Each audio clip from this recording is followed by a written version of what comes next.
Today's daf we're going to be learning is Zevachim daf Kaf Gimel. This is the daf for the first day of Sukkot. So we're going to get started with a quick review of the previous daf. What we saw was the Ziknei Darom, the elders of the south, had this opinion that basically they said that since Tuma Hutra B'tzibur, Tuma Meit, since Tuma Meit is allowed when the majority of the people um, are impure, but it's not true for Tumat Sheretz, for if a creepy crawler, touches somebody. That makes Tumat Sheretz more severe because there's no heter at all. There's no way to permit it. Therefore, when the Mishnah talks about that a kohen who does the avoda when he's impure, he's going to be the avoda is disqualified, is only going to be talking about the Sheretz case. To which Ula says, what are you talking about, right? It's absurd what you're saying, Ula says, because at the bottom of yesterday's daf, he said, what's stronger, the michaplim or the mitkaplim, right? The ones who provide the atonement or the ones who get the atonement. And he says the koch mitkaplim, showing the following. If the people become impure for sheretz, they're allowed to mishachim korbanotayim. They can send their korban pesach with somebody else to do it for them. So a kohen who's mitame nitma b'sheretz, according to what you're saying, eino miratzeh. There's no way to resolve that issue. So if that's the case, in a case where nitmu ba'alim b'meit, she'em mishachim korbanotayim, but if they're impure to the dead, where they can't send their korbanot because a person who's impure to a dead body has to do a pesach sheni, they can't send their pesach. So what do you see here? That obviously then the kohen shenitma b'meit einu din she'eino miratzeh. In simple terms, what they're basically saying is, if by a regular person, since they can send a korban pesach if they're tumat sheretz, but they can't if they're tumat meit, therefore the kohen, if he's disqualified for tumat sheretz, all the more so he's going to be disqualified. His work is going to be disqualified also if he's impure to a dead body, which in general fits with also what we would think in general that tumat meit is more severe. To which the Gemara says it must be, and this is something we're going to deal with a lot today, it must be the Ziknei Darom hold that someone who's Tamei Meit can bring a korban pesach, basically not themselves, because they can't, they're impure, but they can have someone do it on their behalf. This raises a slew of questions. Okay, we're going to have 5 difficulties on this right now. The first one being at the bottom of Kaf Ben and Bet. Doesn't it say a person who becomes impure and he does Pesach the second month, meaning you push off to Pesach Sheni? So if you don't need Pesach Sheni, if you can have someone take care of your korban on Pesach Rishon. So they answer lemitzvah. It's just ideally you should push it off till Pesach Sheni and do it when you can actually eat the korban. But you don't have to, okay? Meaning if you decided to have someone send your korban Pesach, you fulfill your obligation. Okay, second difficulty. V'aktiv ish lefi ochlo. Doesn't it say that the korban pesach has to be slaughtered on behalf of people who can eat it? And the person who's impure for sure can't eat the sacrificial meat, even if he has someone bring the korban for him or her. They still can't eat the sacrificial meat. They're impure.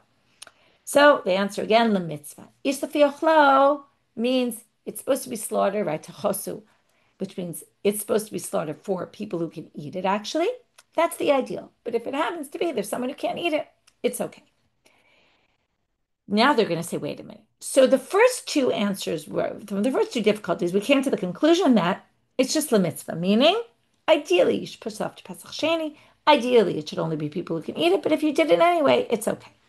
Uli kuve lo, wait a minute. This issue of ish lafi ochlo, that it has to be done for the people who can eat it, is only ideally, but it works anyway. Wait a minute. We see in a different source, Vahatanya, it says in a baraita, that it actually completely disqualifies it. How do we know? The Pasuk reads there, okay, I'll read the whole Pasuk.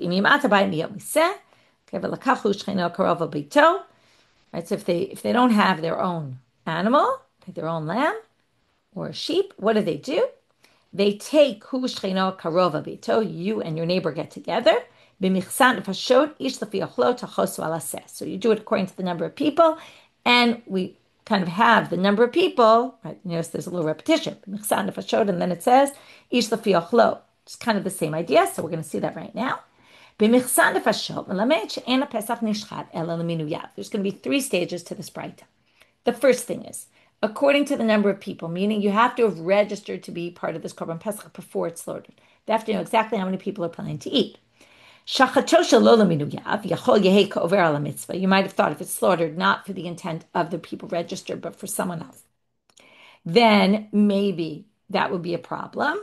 Talmud lomar tachosu, right? Maybe, in other words, sorry, yachol yehi ka'over ala mitzvah. Maybe you just didn't fulfill a positive obligation, but it's still going to be okay. Talmud lomar tachosu, because it says tachosu, and it also said b'michsat nefashot. Hakatuv shana alav la'akev. We've seen this many times, right? In Zevachim, in the world of kachim, if something is repeated, it means it's essential. So what do we see here? It has to be done leminuyav. Now that's minuyav, not lochlav. Lochlav is people who can actually eat it. Could say the person who's impure could still have been registered. But now we make one more jump because it says ish lafi ochlo tachosu. Whoever eats, right? Then for them it's slaughtered. Eat kash ochlin leminuyim. Then they say, then we make a parallel between the ones who can eat and the ones who are registered, which means whatever's true for the registered, which means it's ma'akev, it's essential. Without it, it's no good, it's disqualified. Likewise, for the people who eat, it's disqualified. So there you have it.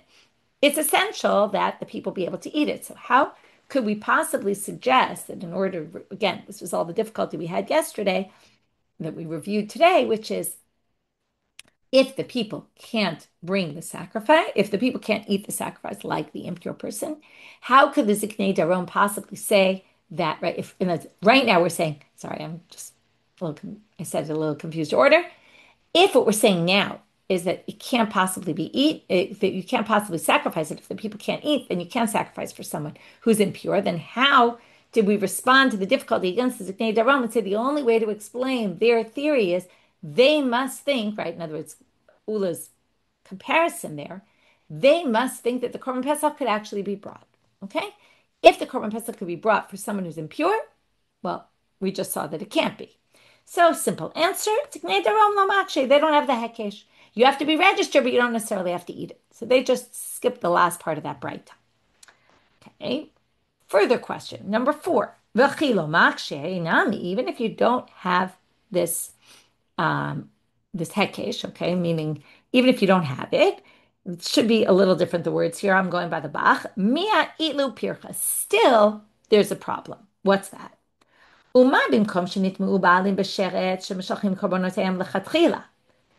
still we can make this comparison. Even if you say we go with sheretz, right? You can bring the korban, and Pesach you can bring the korban, and that was the whole, right? That's why basically they respond to Ula.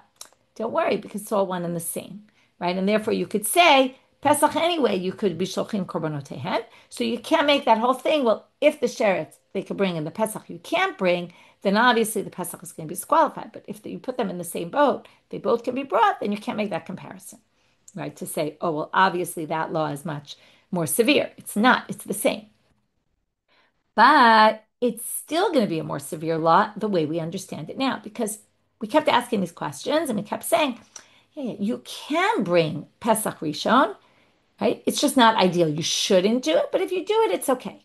So now compare it to sheretz. Okay? If you become Tamei Sheretz, you can have someone take care of your Korban Pesach for you. Why is that? Well, first of all, you go to the mikveh in the morning and you can tovel, right? You can tovel in the mikveh. You can wait till nightfall and you'll be able to eat the Pesach at night. So that lechatchila can be done.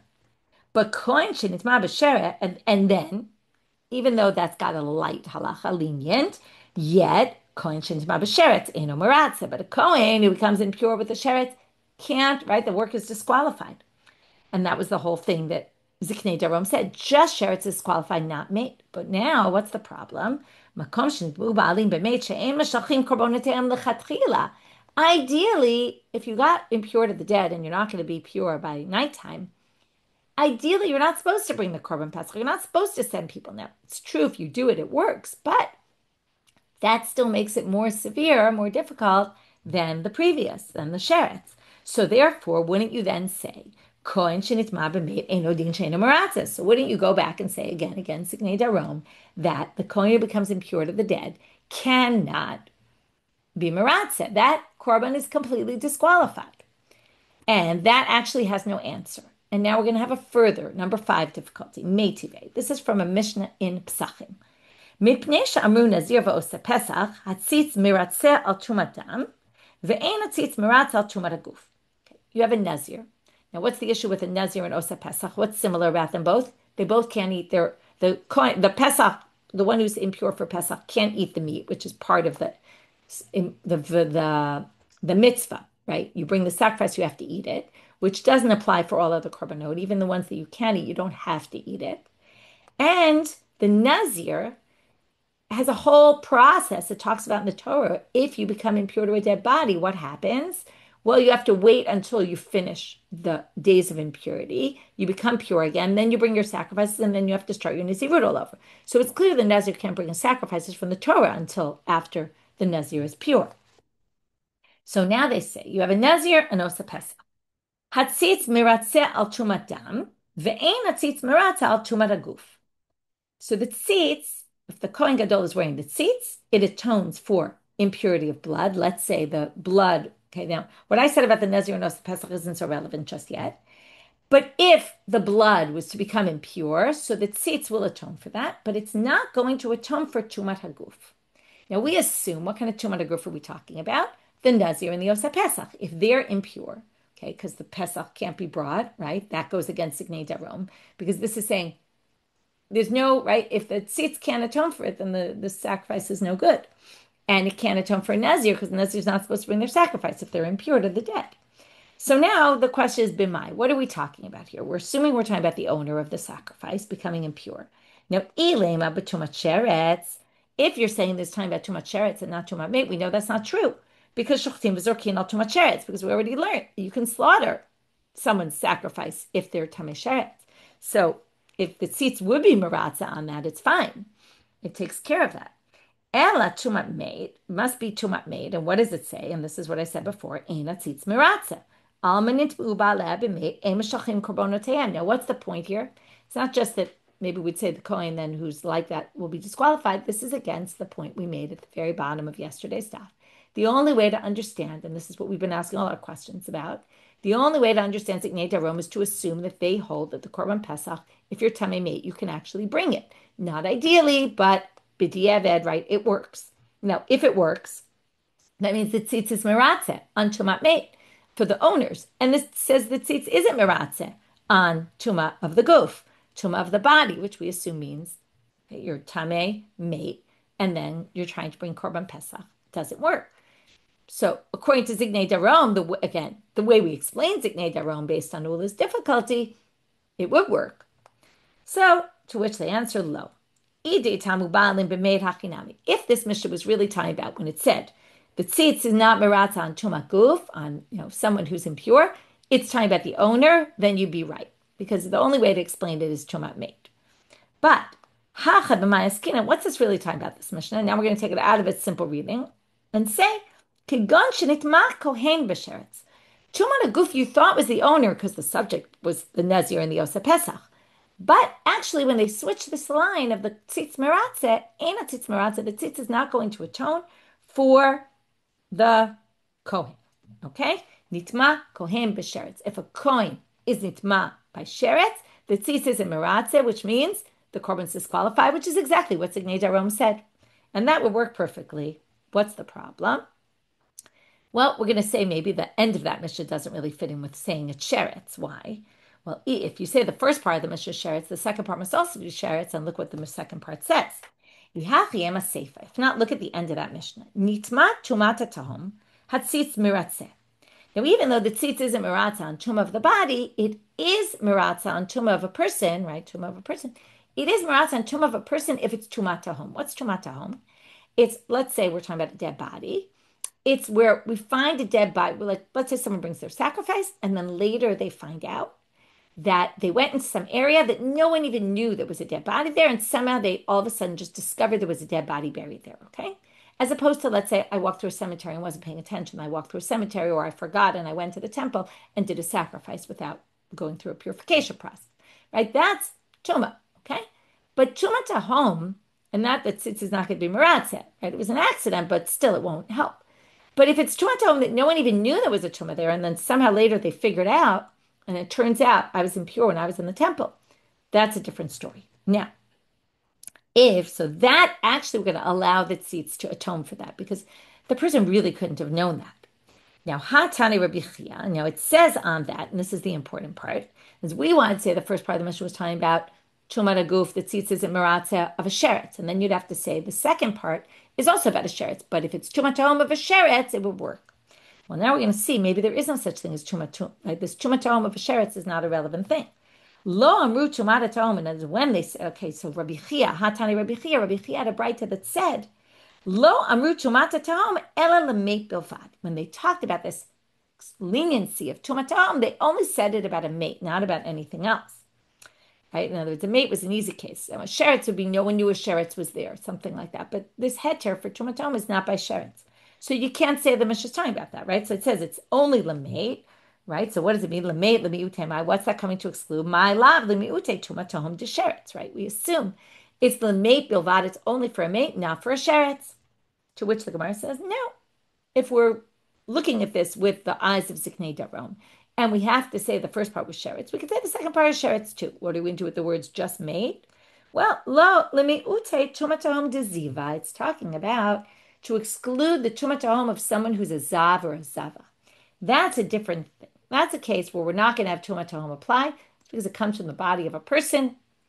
So if it like came from out of nowhere, we're still going to say that's a problem because that comes from the person's body rather than something external. That's at least one of the explanations given. And we're going to be more strict about zav, but mate and sheretz, we could be more lenient about, and then we could read the Mishnah like we explained for the Ziknei Darom. But we're going to have a further question. Elaha debai Rami bar Hama. But wait, Rami bar Hama asked the following question and didn't have an answer. Now, if we read the Mishnah in this way, we have a very clear answer because again, in order to explain the Mishnah according to the Ziknei Darom, the Mishnah in Pesachim, we had to say, one, it was talking about a kohen, not the person, the Nazir or the Osa Pesach. Number two, it was talking about Tumat Sheretz. So now we're going to say, wait a minute. And then the Tumat Hom of a kohen who was Tamid, Tumat Sheretz of Tumat Hom, we're going to say is permitted. Now, right, the tzitz is meratzeh. But what did Rami bar Hama ask? Kohen ha-meratzeh bekorbonotehem, hu tralo Tumat Hom, o lo tralo Tumat Hom. Now, if a kohen is bringing someone's korbanot, and all of a sudden finds out, and here it doesn't matter sheretz or tumat mate, that they became impure somehow with some sort of tumat tahom. And tahom means the depths. That's why we use this as like, there was no way you could have ever known. It was like in the depths. Hutralo tumat tahom, right? Or is it not? Is it hutralo tumat tahom or lo hutralo tumat tahom? Is it permitted? Is it not permitted? He asked that question. Now, if our Mishnah is talking about a kohen, then it says clearly for tumat tahom, it is meratzeh. It is accepted. So, tifsho to tumat tahom utralo. If we read the Mishnah the way we read it with the Ziknei Darom glasses on, then we'd have an answer. So we must obviously not read it that way. Otherwise, Rami bar Hama wouldn't have asked that question. To which the Gemara answers, that's not a problem. Right? I need to read a little bit more before we get to the answer. Dahahacha bekohen kaimina, because we just established it. It's talking about the kohen. Well, to Rami bar Hama vadai pligi. According to Rami bar Hama, they have an argument. In other words, Rami bar Hama disagrees with Ziknei Darom. Okay, we're going to say Rami bar Hama for sure disagrees with the Ziknei Darom, and therefore he doesn't have to read the Mishnah that way, and therefore he has the question. He reads the Mishnah in the simple reading. It's talking about the owner. It's talking about an owner who became impure with tumat mate. Okay, so we now have these two approaches. We have Rami bar Hama's approach, who thinks that now that would lead us to say, or let's start with Ziknei Darom. According to Ziknei Darom, kohen who does work with the sheretz, right, who becomes impure, with the sheretz and does work in the temple, disqualified completely. Sacrifice is disqualified, but not for tumat mate. Second, a person who brings, because it's not for tumat mate, a person who sends their korban pesach with a messenger to take care of it for them, it's actually valid. Not ideal, but it works. Comes Rami bar Hama and doesn't understand things that way, and therefore thinks that even, right, avoda, that's tumat mate, is also disqualified. If a kohen's tamei mate and works in the temple, it would be disqualified. And a person cannot send their korban pesach, right, before they can send the korban pesach if they're impure. Push it off to Pesach Sheni, right? Pesach Sheni isn't just you can opt in and decide to wait, or you can bring it now. No, Pesach Sheni is the way to go. So now we're going to have a difficulty on Rami bar Hama, and then we're going to bring a different version of this difficulty of this source that was brought, not as difficulty of Rami bar Hama, but actually as a difficulty on the Ziknei Darom. So Tashma, let's learn from here. V'nasa Aaron et avon kodashim. This is the pasuk about the tzitz. Basically, Aharon, the Kohen Gadol, takes care of the sin related to the kohen, to the sacrificial items, or something having to do with the temple, with holy things.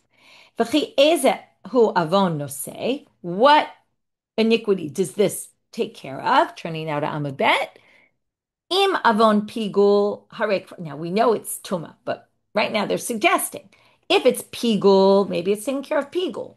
Maybe it takes care of that. No, harek far ne'amal in that famous pasuk, which is really about notar, but the rabbis explained it to be pigul, right? It's talking about both notar and pigul, and we're going to see that right now. Harek far ne'amar lo yechashev. It already says this will not count. No tzitz is going to help you with that. Im avon notar harek far ne'amar lo yiratzeh. If it's notar, well, it says in the pasuk, this will not be accepted. Okay, I'll read the pasuk again. If you eat from it the third day when you're not allowed to eat it, lo yeratzeh will not be accepted. That's notar. Hamakrivoto lo yichashev. That's another verb. Another thing won't be accepted. They say that's pigul, will not count. So both of those, the tzitz definitely doesn't atone for. What's left? No say ela avon tumah. Right? It takes care of tumah iniquity. Why tuma? Specifically, why is that more lenient? Shehu tami chalala b'tzibur, because there's a whole heter for tuma. Tuma is hutra b'tzibur. It's permitted in public. So, right, when the majority of the people are tameh. So, since there's already an opening for that, we'll say that tzitz atones for that. Now, my tuma, what tuma are we talking about? Does the tzitz atone for? Ile mami tumat sheretz hechi ishtere. Can't be too much sheretz because there is no heter for sheretz, right? It's not like if the majority of the people became impure to a sheretz, we're going to permit it. No. Ela tumat made. It must be tumat made. And what does it basically say here? The tzitz is maratze for tumat made. That means if someone's tamei made, right, they're not going to disqualify the avoda because the tzitz atones for that. That's exactly what the Ziknei Darom say, and it's exactly against what Rami bar Hama said. So the answer, what's the answer? So ella tumat mate, right? V'lav kigon shenitmu ba'alim b'mate, right? This is still the question, and is it not a case where the owners became impure to the dead, and then what does it say? Right? They're allowed to bring the korban pesach. Alma nitmu ba'alim b'mate meshachim korbonotehem. It seems to say that they can send their korbanot. Now, this is all still part of the difficulty against Rami bar Hama. Ubimai. Now, what is this talking about? In what case? We're now going to prove it's obviously Pesach. What are the two possibilities? Well, Ibn Nazir, v'chiyamut meit alav amar Rachmana. Can't be the Nazir because it says in the Torah you can't bring it while you're impure. You have to wait till you finish your purification process. Ela la'osa Pesach. It must be the Osa Pesach.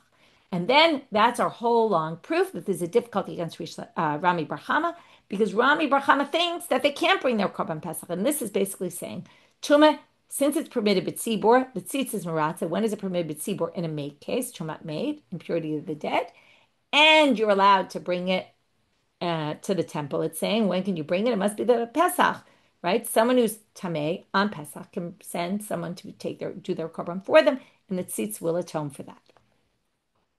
Well, how do we answer this question? Very simply, lo olam b'sheretz v'shem tuma ba'olam. Now we're talking about a sheretz. When it says it's nosei avon tuma, it's talking about tumat sheretz, right? Which means the problematic one is the tumat mate. And tumat mate, you cannot bring your korban pesach. Okay, no way, no how. So how do we explain the tuma hutra b'tzibor, where it says, well, it's avon tuma because that is permitted and the sheretz is never permitted? No, they say tuma as opposed to pigul and notar. Shame tuma. The concept of tuma, there is a case, not our case of sheretz, but there is a case where tuma is permitted if the majority of the people are impure, and that's impurity of the dead. On account of that, we're going to choose of our three, pigul, notar, and tuma, we're going to say tuma is the one that the tzitz atones for, not pigul and notar, because those have no permitted way ever, but the tuma has some way that there is a case of tuma where someone could be permitted, and that's tumat mate. But the case where the tzitzis maratz happens not to be tumat made, it's a different tuma, which is tumat sheretz.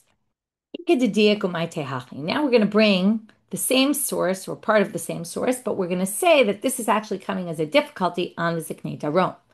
How so? Well, the source reads like this. Avon kodashim in, Avon makdishim lo. In other words, they're taking that source that said nasaron et avon kodeshim, and then it says ez avon noseh and all that, and the whole thing, right, is the same thing. There's avon tum'ah she'utara b'tzibur. But basically, this source is going to say it's noseh avon kodeshim, sacrificial items, but not avon makdishim, people who are impure. It's not going to atone for them at all. Now you can see why this is going to raise difficulty, because my tuma, ilema tuma sheretz, if you're going to say it's too much sheretz and it doesn't, the tzitzis and maratza, and that would fit with ziknei darom, because they said, right, the tzitzis and maratza on avon of sheretz, but it is on tamei meit. So miyashtarya b'tzibur, you can't, again, like we said the first time, you can't say it's talking about too much sheretz, because it says it's tuma specifically because that is what's permitted in the tzibur, and tumat sheretz is not permitted in the tzibur. Elalav tumat made, and again, avon kodeshim in avon makdishim lo. What do you see? The tzitz is not meratzeh for avon of someone who is impure to the dead, right? So if someone's impure to the dead, they can't bring a sacrifice, right? Not for the owner, meaning they can't send their korban pesach with others, and not the kohen. It'll be completely disqualified. That's Rami bar Hama. That's totally against ziknei darom. To which, again, they're going to answer the question in the same way, according to this version. In other words, again, this isn't two questions. It's one version of the difficulty that it was on Rami bar Hama, and the second version that it was a difficulty on the ziknei darom. So the answer is the same, which is La'olam Tumat Sheretz. It really is talking about Sheretz, which fits perfectly with Ziknei Darom. Vishem Tuma Ba'olam. When it says it's Tuma, because Tuma is Hutra B'tzibur, since Tuma in general has a case where it's Hutra B'tzibur, in a case of Tumat Meit, that is why this is referring to, Tuma, the tzitz will be Maratza on Tuma of Tumat Sheretz. Okay? And then, but again, only for the sacrificial items, not for people. And there you have it, that it won't be maratza on people who become impure, either the owner or the kohen. And again, that means kohen's avoda is completely disqualified if they have too much sheretz, but not too much meat. Okay, so we resolve both difficulties in both versions in the same way. Now we get to the easy part of today's daf, which is going back to the Mishnah where it said another disqualification of a sacrifice is Yoshev. The kohen is sitting. Minalam, where do we get this from? Amarav Nachman, Amar Kra, the pasuk says, La'amod l'sharei. You have to stand to serve. So there you have it. Well, not so simple, right? La'midah b'charti v'lo l'yeshiva, right? You were chosen to stand, not to sit. Now the Gemara says, let's bring a baraita. And in this baraita, it says something a little different. La'amod l'sharei mitzvah. Keshehu omer ha'omdim. Shina alav katuv la'akev. So it says it twice. Again, we get back to the same thing. Shana alav katuv. When it says it twice, that means it's essential. Without it, disqualified. So it says la'amod l'sharei. The kohanim are supposed to stand to serve. And in Dvarim Yucheh pasuk Hey, and in Dvarim Yucheh pasuk Zayin, it says v'sherei b'shem Hashem Elokav kichol echav ha'leviim ha'omdim sham, like all his other brothers, the Levites, who are standing there lifnei Hashem, before God. So there you have standing mentioned in two different psukim. That means it has to be standing only. Okay, that's la'akev. It's essential. So we have one that proves it from one pasuk, and the second, the baraita, right? Rava, in the name of Rav Nachman, proves it from one pasuk. The baraita brings that pasuk and another one to show it's essential. Amalei Rava le Rav Nachman. Now we have a question. Michti yoshev kizal dami. If you sit in the temple, you're a kohen who sits in the temple. It's like you're a zar. It's as if someone who's not supposed to be doing the avoda came in and did the avoda. Umachil avoda, and that disqualifies the avoda just like a zar. Well then, ema ma zar b'mita, af yoshev b'mita. Well then it should be that just like a zar who goes and works in the temple gets the death penalty, right? Gets death by the hands of God. Also, this person should get death also if you're yoshev, because it's basically treated one and the same. To which the Gemara, but then he asks, Allah Matanya, why does it say in a baraita? Aval arel, okay, it says in a baraita that, but if there's a kohen who's in arel, who's not circumcised, onain, he's in that time period before the body's buried, yoshev, einam b'mita ela ba'asara. It's just a negative prohibition, but they don't get the death penalty. Now, if it's all the same, they should get the death penalty, right? Because they're basically like a kohen. It's like someone who's not a kohen doing the avoda. To which the Gemara answers a typical answer, which is Mishum dahavim b'chusar begadim v'shelo rechut yadayim v'raglayim shnei ktuvim b'im ke'echad v'chol shnei ktuvim b'im ke'echad ein melamdim. So we have this principle. If something's written once in the Torah, we can say it builds paradigm for everywhere else. But if something's written two times in two different places, then we say only there, nowhere else. So what do we have? We have Mechusar Begadim, a kohen who doesn't wear the priestly garments. There's a pasuk that says to get death. And there's a pasuk by, here, I'll quote you the pasuk, right? Sorry, I have the pasuk here for the Yirachatzu Mayim V'lo Yamutu. You should wash your hands and you won't die. Here you see that you die if you don't do it right. And on Yud Zayin Amud we have the pasuk about the zar. Okay, I don't remember where the pasuk is about the mechusar b'gadim, but right, where is it? Right, that's on Yud Zayin. Okay, right, where we say he's like a zar, and the law is like the zar. So you can go back and look at Yud Zayin Amud. Anyway, the point being that these are two psukim where they say the person dies, and it doesn't say it anywhere else. From there you learn, right? And it doesn't say it only once, it says it twice. Once it says it twice, actually, it's not that it doesn't say it anywhere else. We'll talk about that soon. But twice, it means once it's written more than one place, you can't learn from there to anywhere else. Now, there is an opinion that says twice you can learn, three times you can't. We're going to get to that tomorrow, where it says, what about the one who says twice, but twice you can learn? And then we're going to see there's a third pasuk. That's why what I said before isn't right, that there are no others. It's more that there's more than one. Okay, and that's why we don't learn that they get the death penalty, even though it's similar to a zar, but it's not completely similar and they don't get the death penalty. So, what did we do today? We had this back and forth with the Zignei Darom. We had a slew of questions against the Zignei Darom and really against the conclusion we came to that they must hold that someone could actually send their Korban Pesach, even while they're impure, even though ideally they shouldn't, they still could. We asked a slew of questions on that. Some of them we answered, but some of them we were really left without an answer. And then we had Rami bar Hama, who we saw disagree with the Zignei Darom, because first we brought it as, well, based on the way they read that Mishnah, can't we have an answer to Rami bar Hama's question? To which we said, well, Rami bar Hama just didn't accept that reading because they didn't accept the Zignei Darom's opinion. And then we had a difficulty on Rami bar Hama, a second version of that, which is the same source, raised difficulty on the Zignei Darom, resolved both those problems. And then we moved to the Yoshev. We had two sources. How you know a person who's sitting in the temple when they do the avoda is disqualified. And then we moved to if they're really like a zar, then why don't they get the death penalty? And that's because of the Shnei Ketuvim. And we'll finish that up tomorrow when we say, what about the one who says Shnei Ketuvim does still teach? And then we're going to have three. With that, we finish for today. Wishing everyone a Chag Sameach. This is the Daf for Sukkot and Moadim L'Simcha.